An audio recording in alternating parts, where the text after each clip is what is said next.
I used to be real fiery. Because I was like a young female line cook. There have been times where like I have to like really get in somebody's face to get someone to like back off.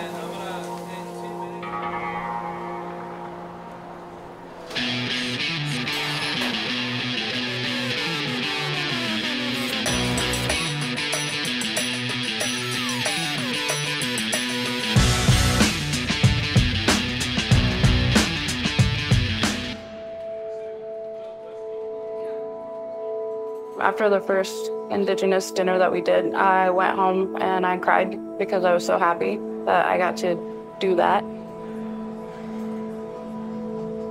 I have this food knowledge. Now I need to share it.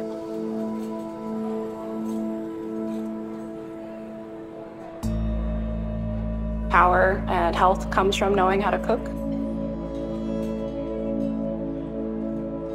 Knowing how to feed yourself well is very important, and so that's been something that we've been wanting to do with the pop-up. By having these Indigenous ingredients and then people being curious about them, I'm like, cool, that person's gonna go tell, at least one person about this, and then maybe it'll hit the ears of another Native person, and then maybe they'll be curious enough to come check it out, and then maybe they'll be like, wow, I've never had wild rice before.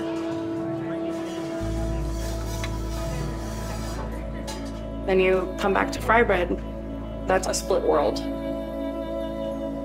Frybread taco, Indian taco, Indian taco. Yeah, you'll find these at a lot of powwows or for fundraisers on the reservation. It has a dark history to it, but we took it and we turned it around and we made a comfort food out of it.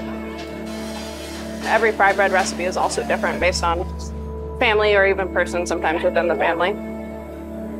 You know, we lost a lot of our food identity.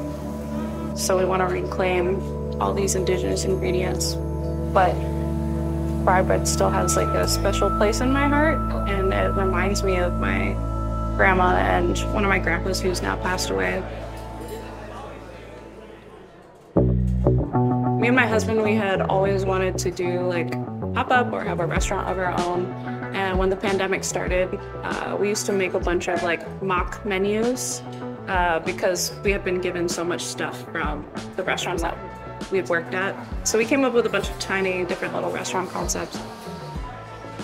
But it was around the time closer to when my daughter was born that we were like, all right, if we choose one, what do we want to do? What do we think is going to be the most successful? What do we think can actually keep us going, where we can invest ourselves into it? And we kind of broke it down to like, I think it's Javelina.